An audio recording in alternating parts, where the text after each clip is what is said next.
the Emerald Sea, and although cold, they are rich in oxygen and nutrients. The combination allows creatures to reach enormous size. Down at 60 feet, Bob and Peter pick up a trail of broken and discarded shells. A dead giveaway. Something strong and very hungry has come this way, and often.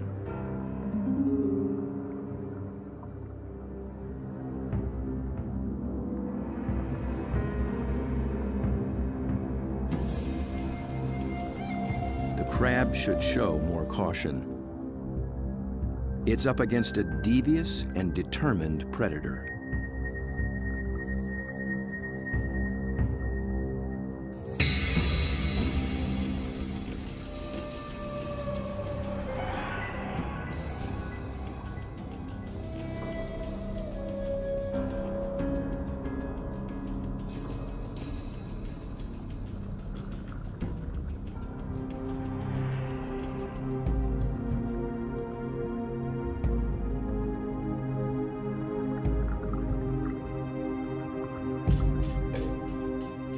As Bob approaches, his quarry appears to have found him.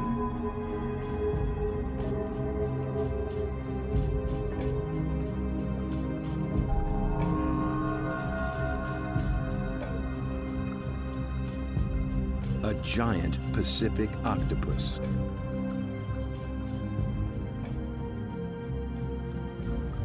Eight arms of sinewy muscle lined with grasping suckers reach out and gently explore the strange intruder.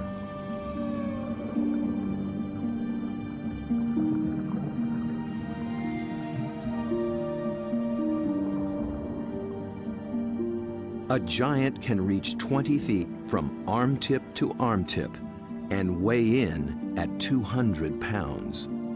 It's the largest octopus in the great clan called the cephalopods, the group that unites the octopus and squid. It's an ancient tribe, the first large predators in the sea. To this curious female, we're a brand new species.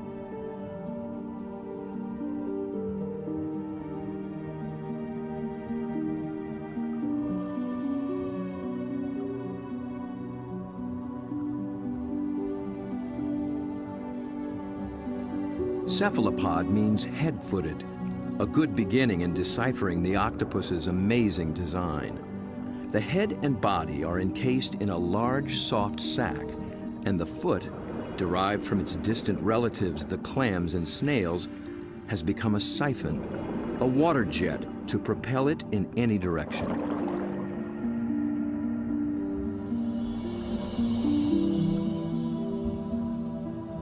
A long time ago, its ancestors wore a shell, but the octopus has given that up.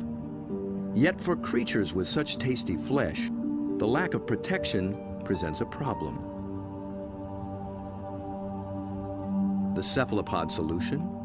The most extraordinary skin in the animal kingdom. In an instant, it can change color, pattern, and texture. And with no bones to confine its shape, the creature can virtually disappear.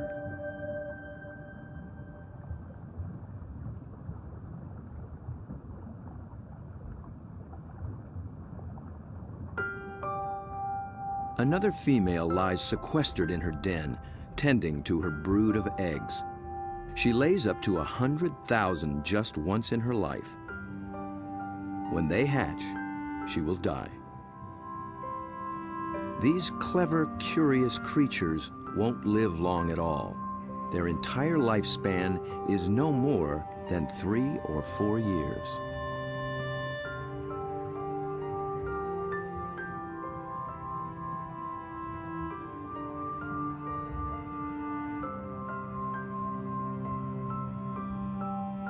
The transparent babies are no bigger than a grain of rice, but within a year, they'll be giants.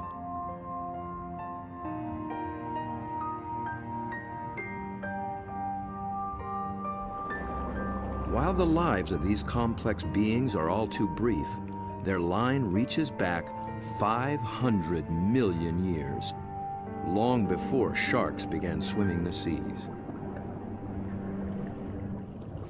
This would be a great spot right in here. Peter Ward has spent 35 years delving into cephalopod family secrets. He's brought Bob to a special outcropping of rocks. They were once well submerged in a much warmer sea and still hold a record of that long ago time.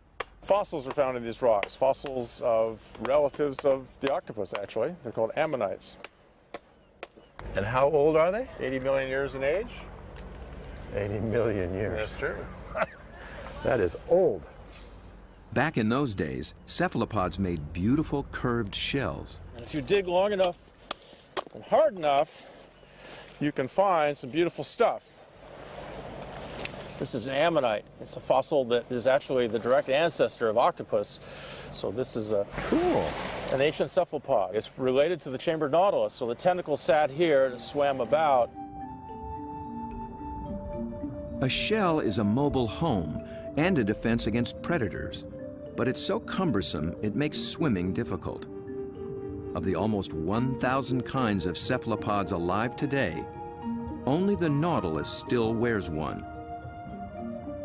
It's a living fossil, puffing along the reefs of the Indo-Pacific as though nothing has ever changed.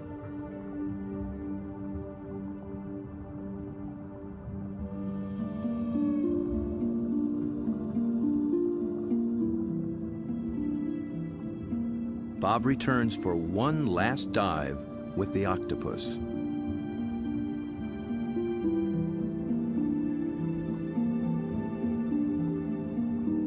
I couldn't resist bringing her a treat.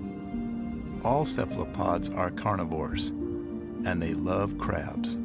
This creature actually reached out to me. I could sense her interest, her intelligence. I could see it in her eyes.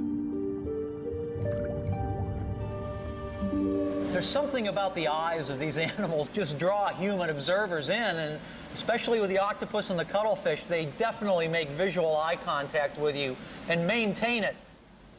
Dr. John Forsyth studies these creatures' amazing physiology and complex behaviors.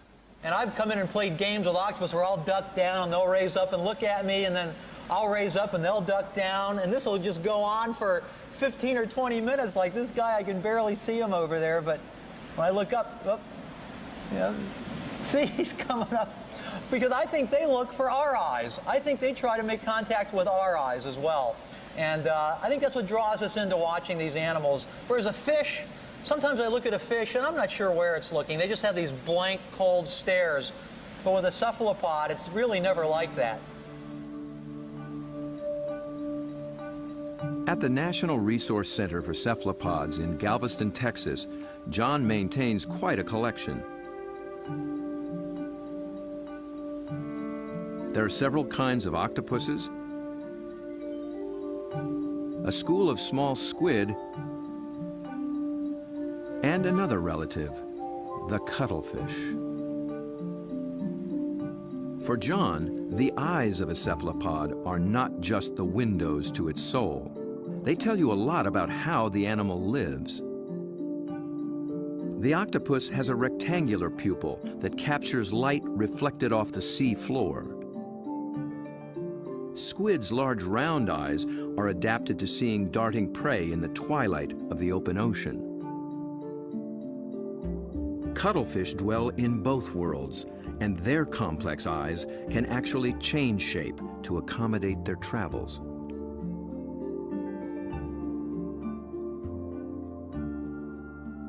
But it's not in their eerie eyes that cephalopods reveal their inner feelings.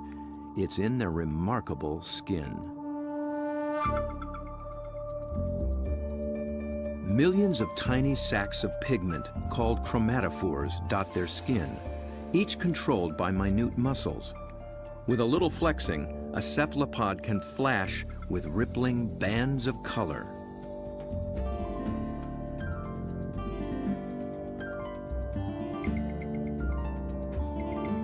Any sort of excitement, danger, desire, aggression, passion, and their skin lights up.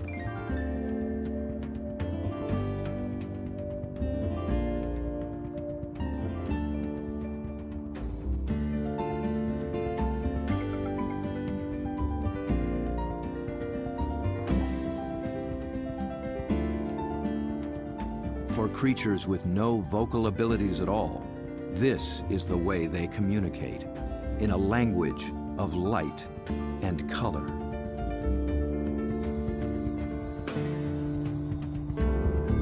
And like an octopus, a cuttlefish can transform its texture, matching its surroundings, hiding in plain sight.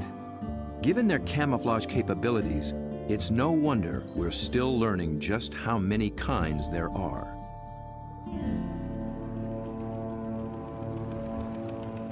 One of the hotspots for new discoveries is the narrow Lembah Strait off North Sulawesi in the island chain of Indonesia. It's a pretty scenic spot. They found for this joint, isn't it? I mean, it's magical. John and Bob have come here looking for new species of cephalopods. It's a place primed for strange adaptations. In the shallow, warm water, light and temperatures remain constant, but the channels, inlets, bays, and lagoons create many small separate habitats, and that leads to high diversity. This is John's fourth trip to Lembah Strait, and each time something surprising turns up. He's brought Bob to a spot called Ritaklari, which in local slang means the muck.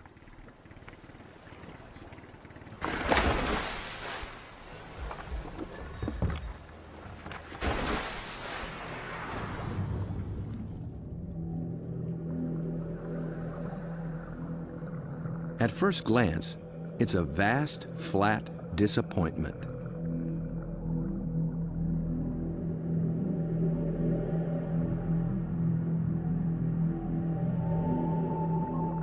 But wait here quietly, and a lot of what looks like sand begins looking back.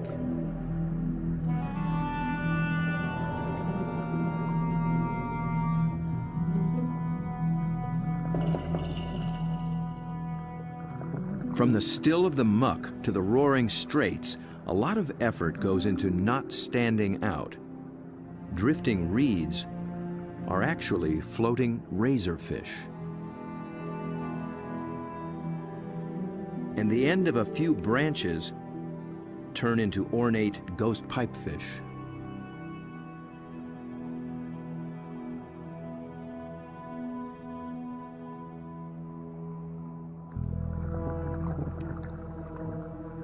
Out in the high-speed tides and swirling eddies, fish work hard to keep their footing, digging into the bottom with spine-like fins. But even creeping along on the seafloor, you still have to make a living.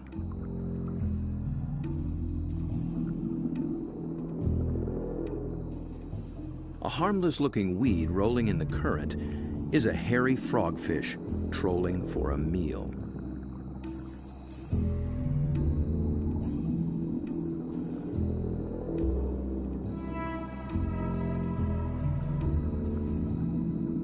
It comes equipped with its own strange lure.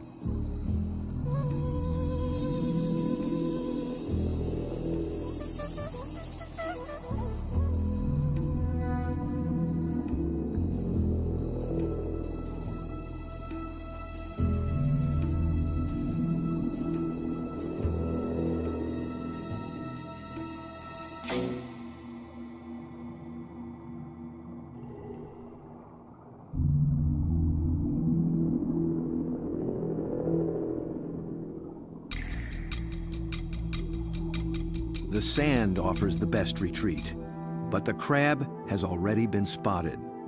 A marginated octopus is the perfect little predator here. Good camouflage, good eyesight,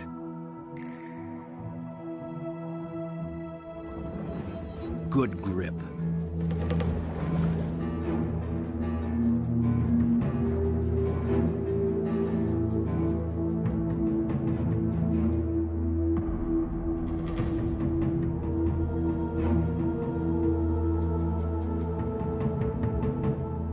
The soft-bodied octopus has one more weapon up its sleeve to subdue the crab's claws: venom.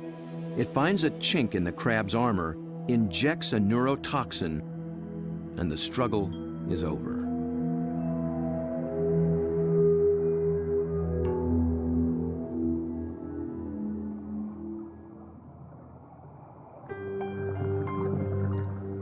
In such an open setting, the trick for every creature is to find some place to hide.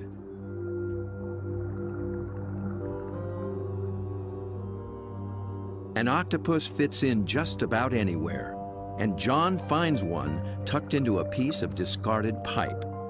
Perhaps there is something in cephalopod memory that recalls having a shell.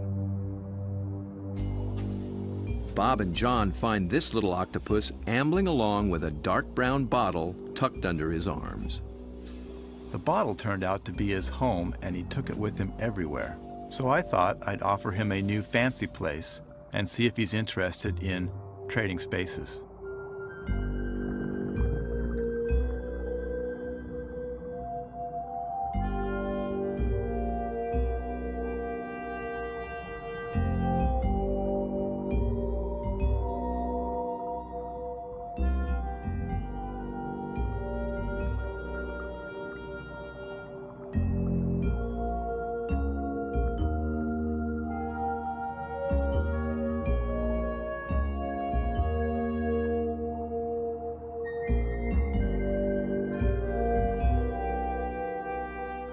I began to worry he might get confused by this clear glass and wouldn't remember how to get back out. But after a few minutes, he slipped through the opening and went straight back to his old brown bottle. He'd made his choice. I think the clear glass was a little too bright, and besides, there's no place like home, especially when you can take it with you.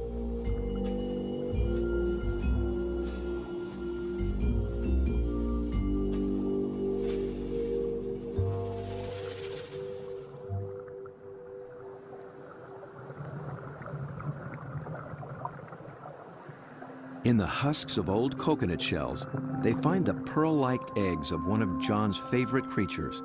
It's a tiny cuttlefish that's seldom seen after it hatches. It remains so small and well camouflaged that it takes great practice to find it.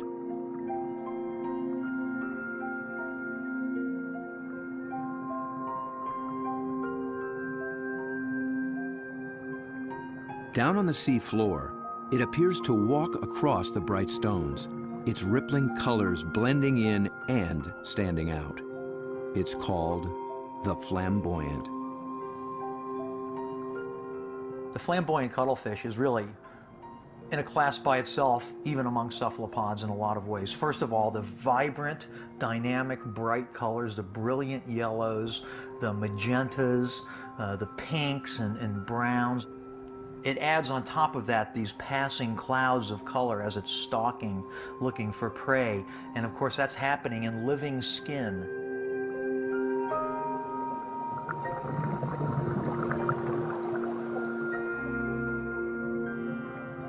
A lot of these animals are surprisingly bold. The flamboyant actually seems to like being under the lights. It begins hunting as soon as we start filming.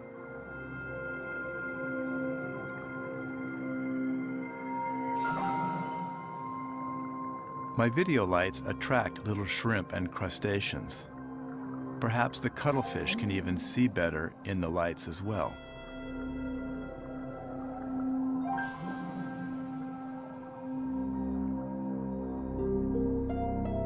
It's only when John sticks out an enormous hand that we see the scale of this little hunter.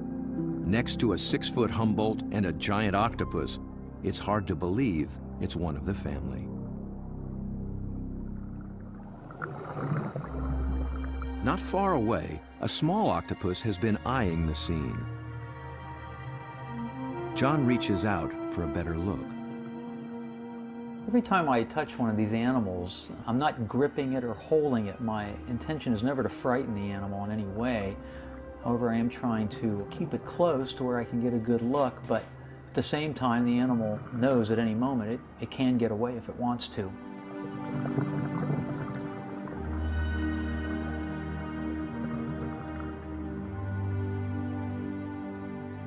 This octopus gets away all too soon. John thinks it may be a brand new species never seen before.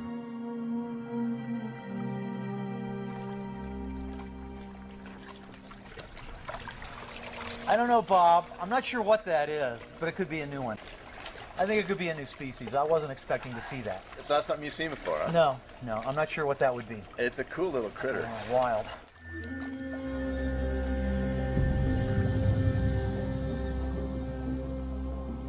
The waters of Sulawesi are full of new discoveries, and one is an octopus designed with a special brand of disguise.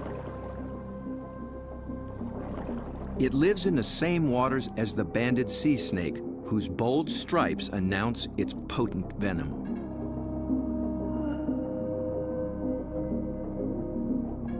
These are banded arms that can make the same impression.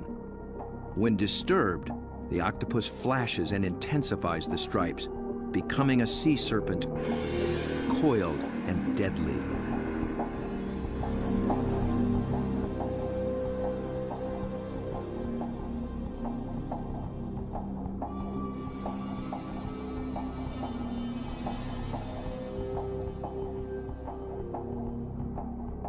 The creature has not yet been named by science, but it is known to be a fraud.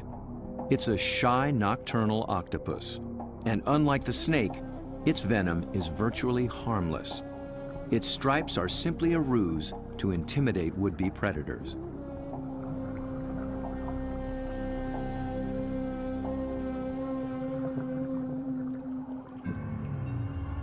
The real killer is a delicate jewel-toned creature, the blue-ringed octopus. The flashing blue neon is no false alarm. Its poison can immobilize every muscle in the human body. There is no antidote. But all it's really after is a crab.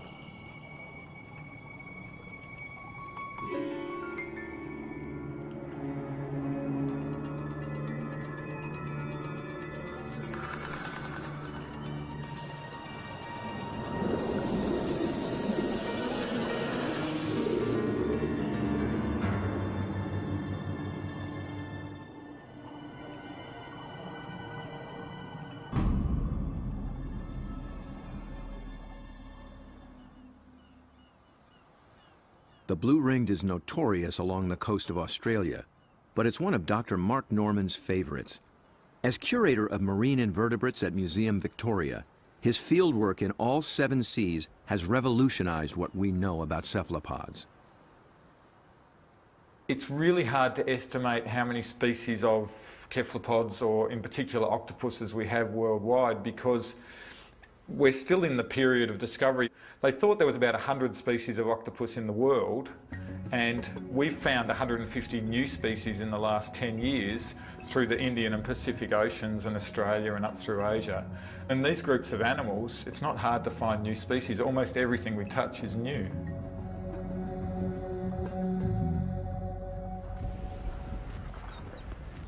Bob wants to get close to the blue ring in the wild.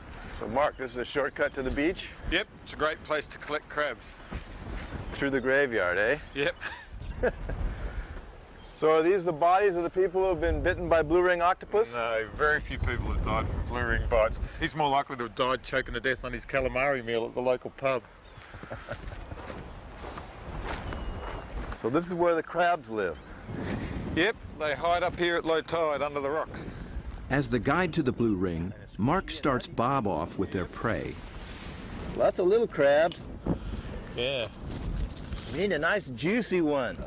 There you go. Look at the claws on that. That'll take your arm off. It's an ironback crab. You can appreciate why the octopus has to get rid of the crab's claws as quick as possible. Knock them out. When the octopus bites them, it actually goes for those soft gaps in the junctions, like the elbows where the the arm is a bit thinner, or else they bite them right on the eyeball, and the poison goes straight down the eyeball and into the brain. So they end up paralysing the animal instantly and putting these claws out of action.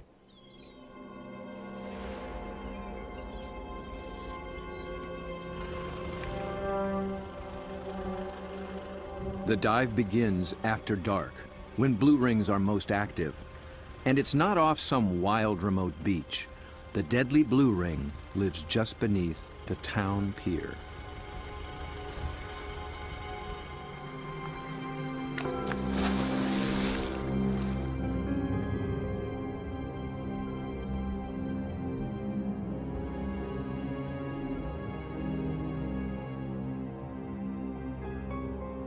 Blue ring octopus are an extremely venomous animal, and if I was to be bitten, I would probably be dead within 3 minutes.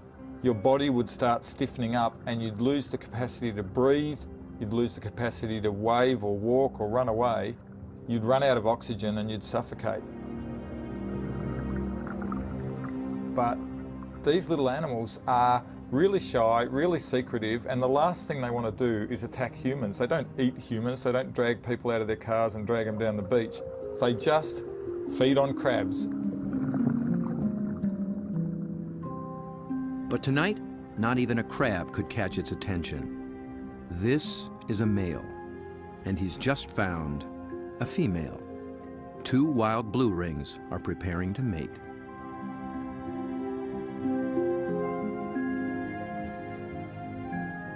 They keep their colors subdued to avoid attracting attention, especially from competing males.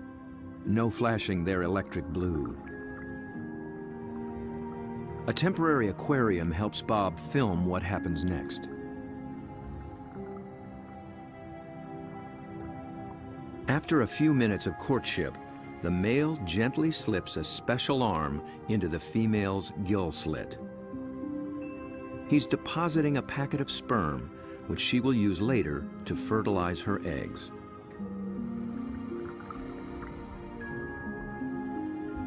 It's the end of their relationship, and most likely the end of his brief life. That was all he needed to accomplish. Just beneath the very same pier is another cephalopod almost never seen in shallow water. New research finds that they too pack a poisonous punch. But their bright little stripes have earned them a harmless nickname, the pajama squid. I think these cephalopods are the closest to the cartoon characters. Their little black and white suits and their little frilly lashes behind their eyes and the yellow on the top of the eyes, they're just straight out of a comic book.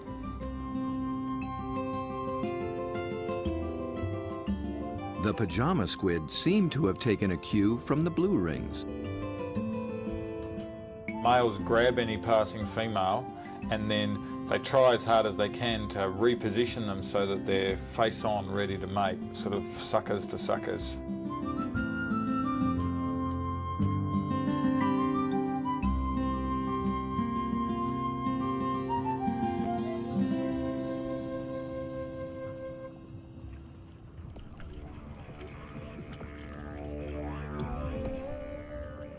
The mating season is also picking up off Australia's southwestern coast.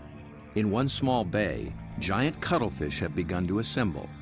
They leave deep water and enter the shallows once a year for 3 to 4 weeks.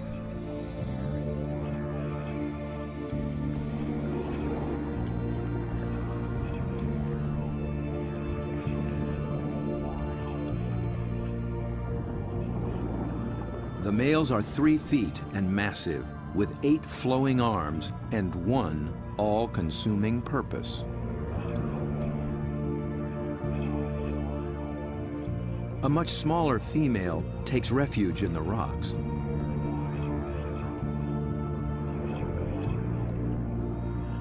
The males waste no time taking on their rivals.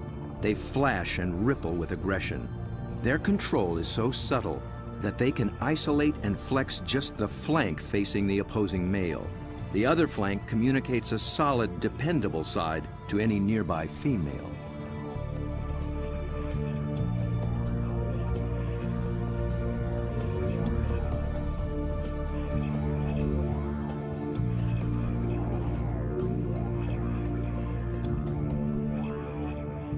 One male has claimed her and takes possession.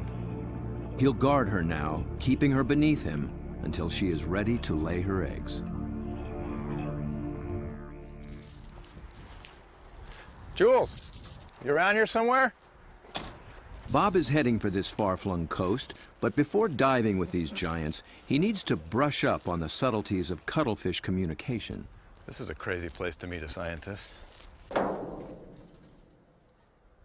Julian Finn is a leading expert on the intense social dynamics of the cuttlefish. He comes to this junkyard to scrounge up special equipment for an interesting experiment. Hey, Jules. Over here, Bob. Oh, okay. Oh, there you go. Yeah, it's You into lots old of stuff. cars? Oh yeah, I love them. I've got a number of old cars and plenty of treasures in this place. Cuttlefish speak it's a some visual kind of place, language, huh? Yeah, for and sure. What Julian do you got? wants in on the conversation. Old cars, but also got a few ideas about making something to use on these cuttlefish in Whyalla, trying to get a bit of a different shot. So Looks like junk to me. Meanwhile, the cuttlefish continue to gather.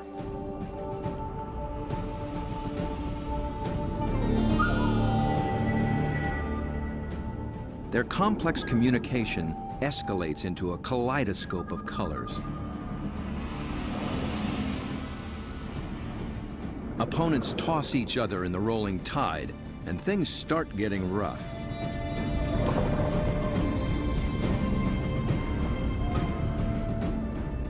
The violence can rip up their all-important skin, sabotaging a male's chance to impress and intimidate.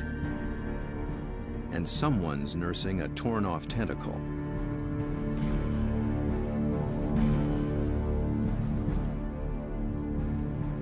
In a temporary standoff, a large male guards his female from two other heavyweights, while a little male, too small to take seriously, hovers on the sidelines.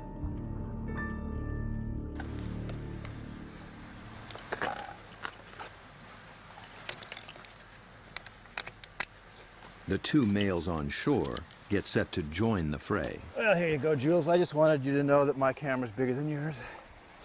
Mine's a bit different than yours too.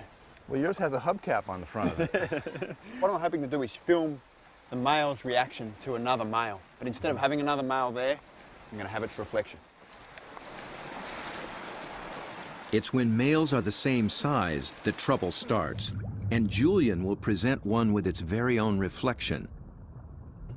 He's studying the displays and the intense competition. He intends to provoke a fight.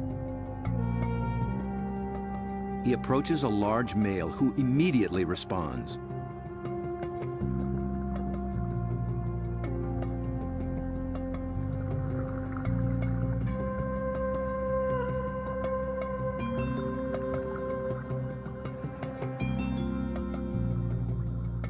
The cuttlefish becomes increasingly absorbed with his own image, but instead of a conflict, the story takes a surprising turn.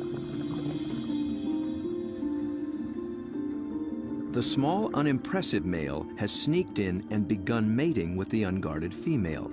He's not signaled, nor flashed, nor dazzled. He simply grabbed the female for his own, making every attempt to look as much like her as possible.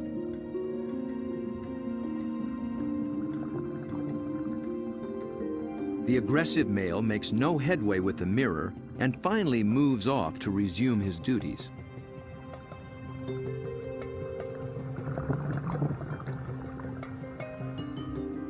But he's still distracted, still flashing, and doesn't recognize that his female is mating right under his nose. The little male looks so like another female, he doesn't see the threat.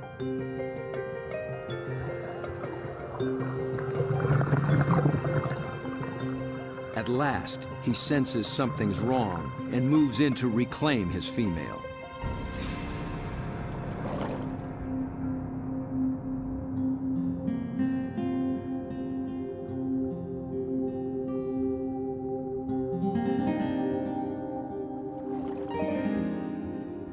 To re-establish their relationship, he presents her with the gift of a crab.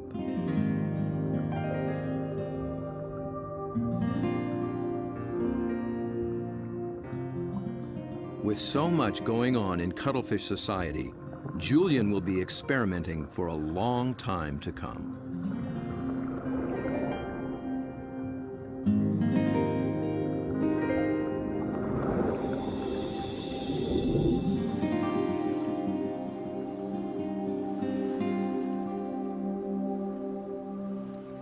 Julian's attempt to interact with the cuttlefish and crack their code has given Bob a daring but dangerous idea.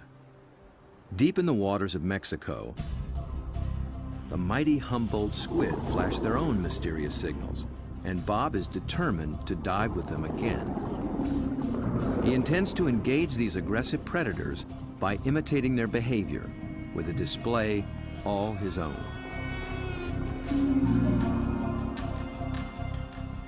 Mark Norman and Julian Finn think he's close to crazy. Sure, you've got the ballooning octopus that can kill you within a few minutes with the poison, yet there's something scarier about a squid that can rip off your flesh and tear out your throat, so to speak. I think you'd be really sensible to work with shark cages with those animals, because the stories I've heard, and they're these massive animals that will effectively skeletonise a cow in a minute because they're such voracious predators. Bob Cranston has no intention of taking this advice. His whole goal is to interact with these squid on their terms, in their world.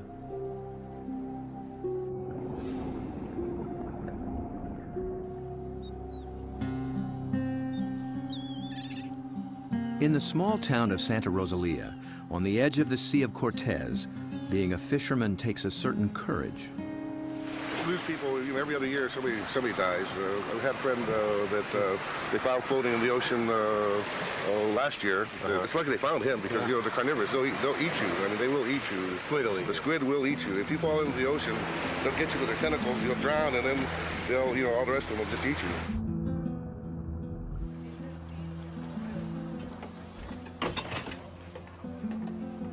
Despite their dread, these fishermen face the Humboldt on a nightly basis. Bob will need their help if he hopes to find when and where the squid are rising.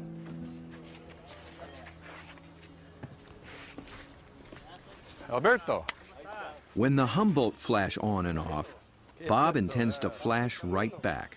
Yo no sé. This is a flashlight, big flashlight for squid. Algo raro. We're gonna... Estás loco. Estos loco, see?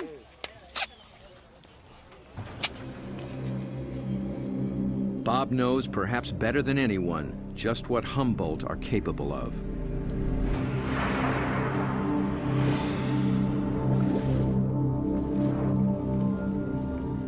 But it's not fear that he feels. It's an intense fascination for such alien creatures in a world so different from our own. For me, there's just something about these animals. Maybe it's because this type of diving in itself is a great challenge. It's hard to work at these depths. I've managed to go down and physically touch these fantastic creatures, but somehow they're the ones that have taken a hold of me.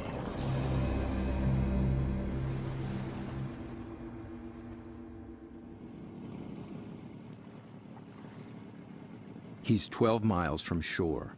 Aside from his assistant cameraman, there'll be no backup down below, and no source of help at all topside.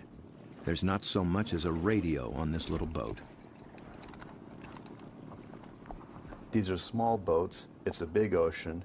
There's a language barrier between me and the fishermen who think I'm crazy to dive in the water anyway. If I disappear and drift away from this boat, the fishermen will just think the squid ate me and they won't even bother coming to look for me. Yet Bob has confidence in his own experience and in his plan. I've made up this light tube and filled it with strobe lights. The idea is that the Humboldt squid flash for communications. They flash at each other, they flash at the divers, and so I hope to elicit some kind of a reaction from these animals with this light tube.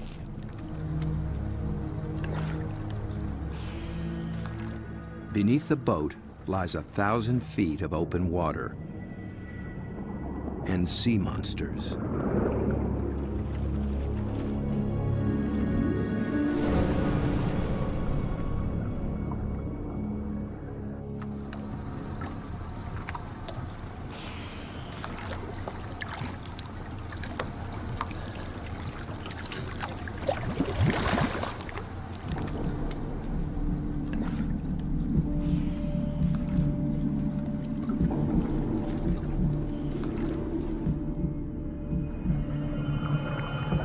Bob descends, his homemade lightsaber a beacon in the utter darkness.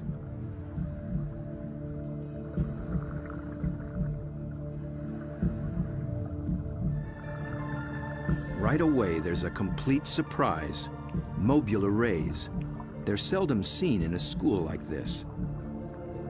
Already the night has taken on unexpected possibilities.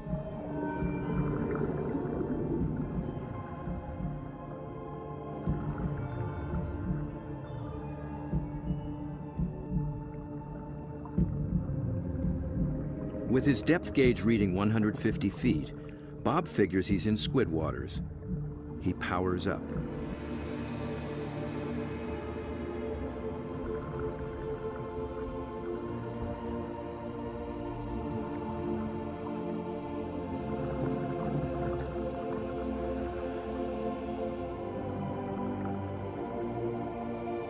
A giant swarm of pink krill mobs the lights.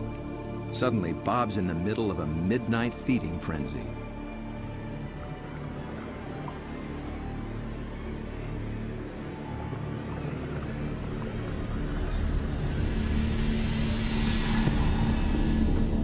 Then, rocketing up from below, Humboldt squid.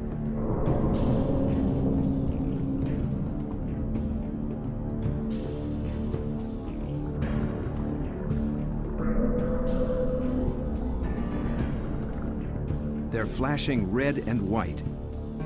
Bob tries to get clear of the krill into better visibility. And he's caught the squid's attention.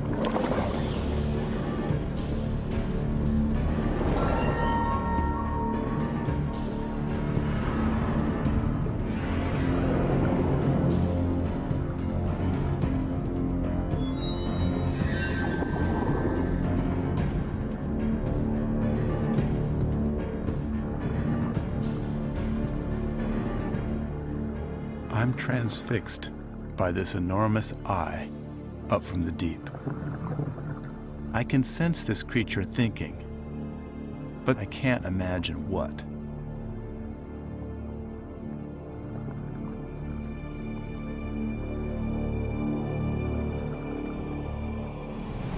A minute later, contact. The squid grabs hold, testing the light the only way it can.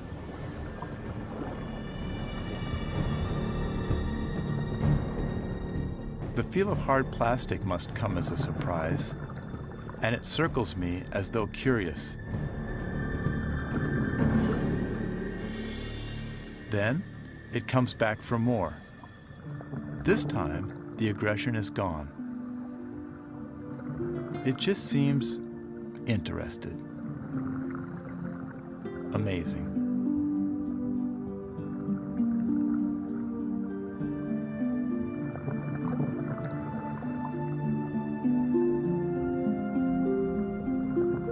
We play for a moment.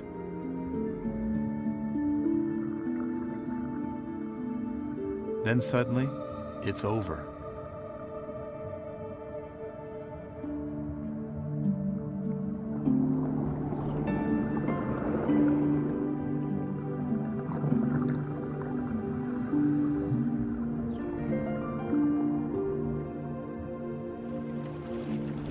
The fishermen are relieved just to see me alive.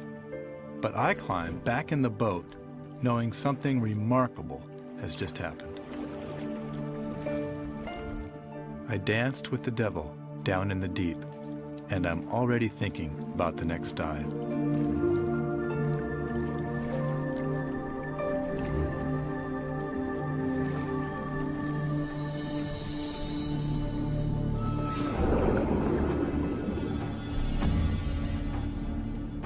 It's certain that Bob will return to dive again with the mysterious Humboldt, perhaps with a new strategy on how to make contact. He's just at the beginning of this extraordinary quest.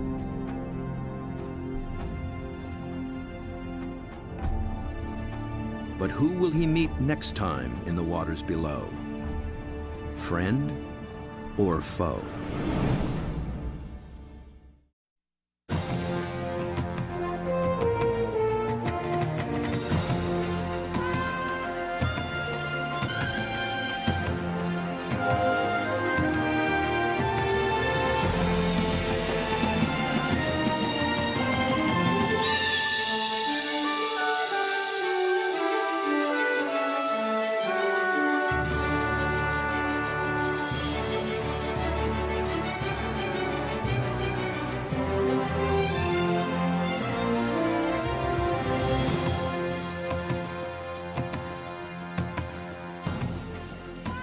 To learn more about what you've seen on this nature program, visit pbs.org.